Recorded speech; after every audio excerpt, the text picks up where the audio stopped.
Whenever I smell asphalt, I think of Marine. That's the last sensation I had before I blacked out. The thick smell of asphalt. And the first thing I saw when I woke up was her face. She said she'd fix my bike. Free. No strings attached. I should have known then that things are never that simple. Yeah, when I think of Marine, I think of two things. Asphalt and trouble. Have you ever played a video game that made you pick up and read a book? I have. That game is Full Throttle, developed and published by LucasArts in 1995, and its remastered version in 2017 by Double Fine Productions. And the book that I read was Hunter S. Thompson's Hell's Angels, the strange and terrible saga of the outlaw motorcycle gangs. Well, okay, I didn't read the entire book, but most of it. Enough to get the idea. And the reason why I picked up that book specifically was because that's the book the game designer and one of the writers of Full Throttle, Tim Schafer, read while doing his research on biker gang culture. He got the idea of making an adventure game about bikers while listening to his friends' tales about time spent in an Alaskan biker bar. To Schafer, bikers are like pirates who terrorized highways instead of the seas, had their own culture and rules. Pirates on big wheels on the highways. That sounds badass. But how good is the game? Does it explore the biker gang culture enough? My name is Siperos and these are my thoughts on Full Throttle. The story starts in a limousine of Malcolm Corley, voiced by Hamilton Camp, the CEO of Corley Motors, the last domestic motorcycle manufacturer in the country, and the Vice President Adrian Ripperger, voiced by Mark Hamill. From the very beginning, Malcolm makes it very clear both to us and Ripperger that he doesn't trust Ripperger and thinks that he is trying to take over the company. Which begs the question why Malcolm doesn't just fire him. But of course the Vice President denies it.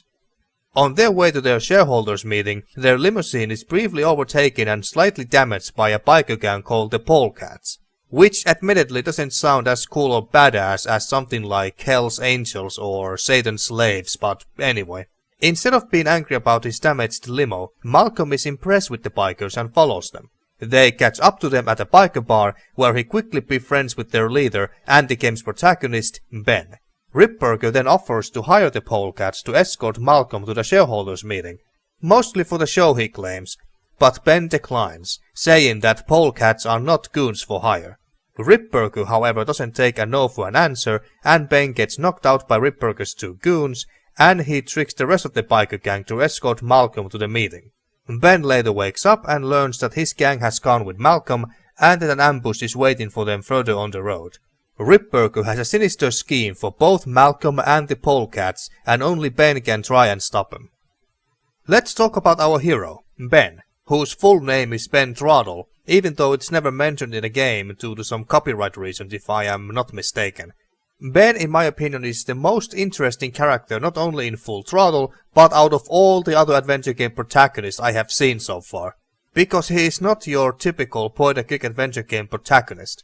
Especially as far as LucasArts adventure game protagonists are concerned. If you had described Ben as a character to me, and assuming that I didn't know about Full Throttle, I would have most likely guessed that he was a character from an action game of some kind. Like a fighting game or maybe an FPS game, but not a point-and-click adventure game out of all things. He is big, tough, cool, isn't afraid to use violence, and beat the living crap out of you if necessary.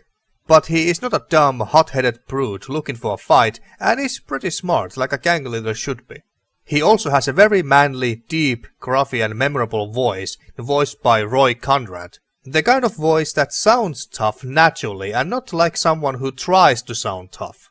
And he got some of the most quotable lines. I'm not putting my lips on that. One of the reasons why I don't think you could make a sequel to Full Throttle today, even if Disney cared enough to greenlight the idea, is because unfortunately Roy Conrad passed away in 2002. You simply can't replace him. Just like you couldn't imagine anyone else but Dominic Armato voicing Guybrush Threepwood, it's just not gonna happen. So Ben is the best character in Full Throttle in my opinion. And that's also largely because, well, the game simply has only a handful of characters. The only other two that are worth talking about are Maureen, voiced by Cat Susie, the strong, snarky and a little cold female lead of the game. She's a mechanic who helps Ben to get back on his feet after he had a motorcycle accident, and is even pro enough to fix his broken bike. She becomes an important centerpiece in the story, and while she does need Ben's help, she doesn't become a damsel in distress. A perfect example of a strong female character done right in my opinion. And Ripburger, which is an awesome name by the way, the villain of the game. He is okay. Not the most interesting, menacing or fun villains I have seen in an adventure game. All he wants is to take over Corley Motors and turn it into a minivan manufacturer for higher profits. He's just a corporate suit and his motivation is simply greed. But he does a passable job as a douchebag you want to bring down. As you may have noticed, I played the remastered version of Full Throttle, simply because I think Double Fine did an excellent job in enhancing the graphics without entirely changing the style and look of the game, which I think is important. They did equally good job with Day of the Tentacle Remastered as well, which isn't really that surprising considering the fact that Tim Schafer, who used to work on both original games in the 90s, is the founder and CEO of Double Fine. So the remastered version looks good. Not that the original looks terrible, but it certainly is more pixelated and sometimes it's hard to see the small details you can easily see with the enhanced graphics. There are some scenes that look atrocious in today's standards, and the remastered version greatly improves on them. And the wider screen support is always nice too. The art style and theme overall give Full Throttle a more mature look and feel that adults can appreciate. Which is very unique for a LucasArts game considering how they were mostly known for more whimsical and kid-friendly looking adventure games, like Maniac Mansion, Day of the Tentacle, Sam & Max Hit the Road, and of course the Monkey Island games. As you can see, the game doesn't have the old school user interface with 9 different commands and inventory screen that fills about 1/3 of the screen. Full Throttle was the first LucasArts adventure game that introduced an action menu that some people call as a pie menu, with icons of a fist to use something or punch someone, a boot to kick something, and a skull whose mouth can be clicked to talk to someone or even use your mouth on something, and its eyes to look at something. This worked so well that the same pie menu is also later used in The Curse of Monkey Island a couple of years later. What I really like about Full Throttle and what I think Tim Schafer and his team really nailed was making the player feel like a badass biker. Largely thanks to the tough protagonist and his tough guy moments. The licensed music used in the game featuring songs by a rock band called the Gone Jackals fit the game really well, really emphasizing the big, tough and cool biker fantasy. But perhaps the coolest thing about Full Throttle is this driving section that happens around mid-game. In this section you manually ride on your bike to your destinations. There is no location selection screens or maps to use for fast travel. You just ride on the road on your bike. This is not something you do all the time in the game though, just in this one section of the game. Not only that, but you also have these cool fights with other bikers while riding on your bike on the road. Although they do feel clunky, even frustrating if you're playing for the first time and don't know exactly what you are doing. But more about that in a bit. Even though Full Throttle is about badass and mean bikers and gangs with a relatively serious tone, the developers, and especially the publisher, made sure that the game wouldn't go too far when it comes to more adult themes. There is a rather gruesome murder in the game, even blood is shown, but that's as far as they went.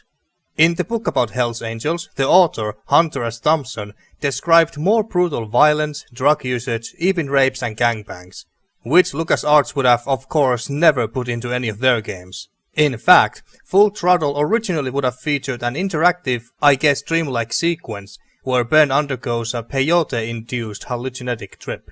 But it was cut because the publisher didn't like the idea, most likely because it could have been connected to drugs, which naturally was not something LucasArts wanted to promote in their games. The story overall is okay and pretty straightforward, although it feels kinda lacking, and it's because the game is quite short.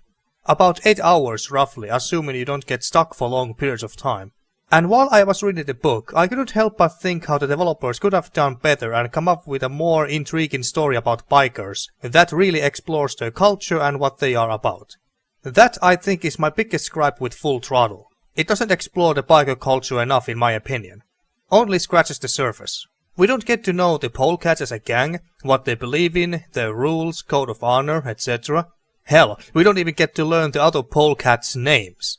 Except for their previous leaders whom we meet very briefly. Is apparently a priest too, and seemed like a cool character. If only he had more screen time. Same with the other gangs briefly mentioned or introduced in the game. Rat-wheelers who you just beat up on the road, vultures that Maureen is part of. Then we got the cavefish who are the most interested ones out of the bunch and better defined. They are more like a cult that believes in spirits. The gang members are either blind or have impaired vision due to their underground lifestyle, and so they are always seen with infrared goggles that cover their faces and used to find a secret entrance to their hideout since it's hidden and it can only be detected with the goggles. We even get to have a small peek at the hideout. But only a small peek, and that's it. We don't even get to know their leader or any other interesting characters. So much missed potential. Another thing that is very weak in the game is the world building. We don't know where we are, except that it's somewhere in the United States, obviously. We don't know what year it is, but judging from the cars that seem to hover in the air instead of using wheels, it's somewhere in the not too distant future. Because all we see in the game is desolate wasteland and very little actual civilization, many people, including myself at first, thought that this was a post-apocalyptic-like world. Similar to Fallout or Mad Max, except more tamed. And, well, Ben kinda looks like Mad Max, so there is that too. In one place in the game, and I believe that in the main menu as well if I recall correctly, there is even this one song about an apocalypse playing in the background. The population is greatly decreased, and now the odds are greatly increased that I may someday get a chance to kiss your lips. I thank the Lord each day for the apocalypse. But it's not. I mean, why would there be shareholders meetings, police force, and even functioning news channels in a post-apocalyptic world? If the game was longer, the world could have been defined better. The puzzles are very simple, even too much so, making the game at least feel shorter because of that. Especially for more seasoned adventure game veterans. So don't expect challenging, creative brain cell tingling puzzles from Full Throttle. But at least it's a good starter game for beginners who are trying to get into the point and click adventure genre. And hey, even veterans can still enjoy the game as an interactive movie about tough biker gang leader trying to clear his and his gang's name if nothing else. While the puzzles were easy for the most part, there are still some frustrating parts in the game. Like the driving section I mentioned earlier.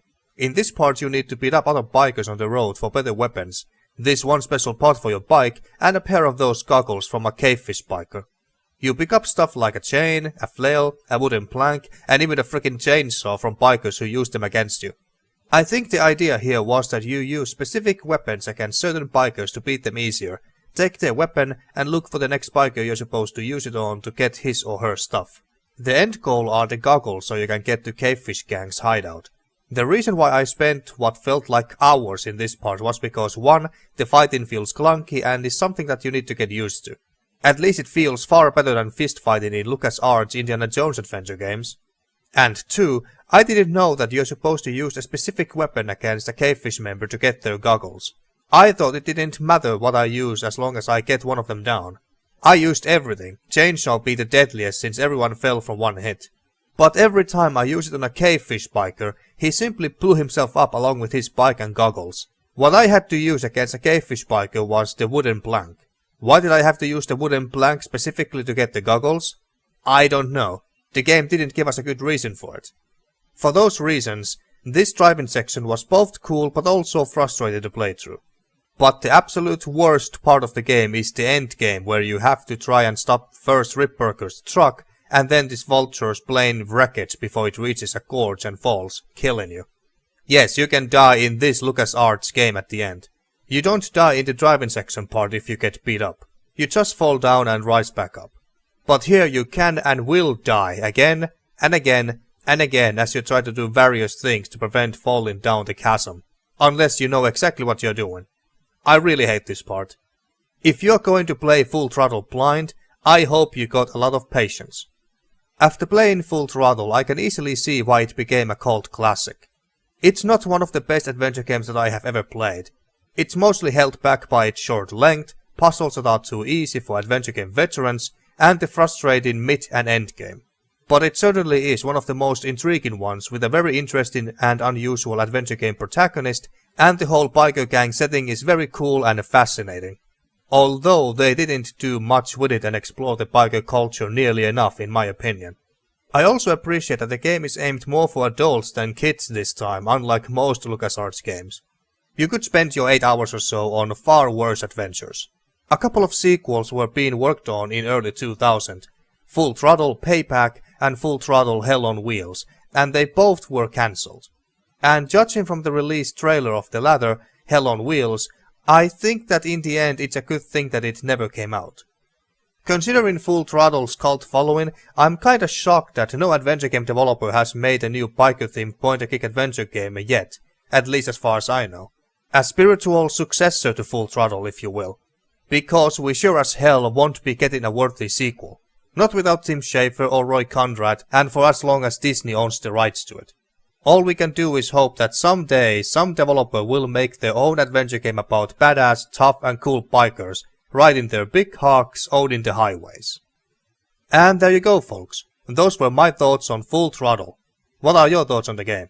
Oh, and has any game made you read a book? If so, which game and book was it?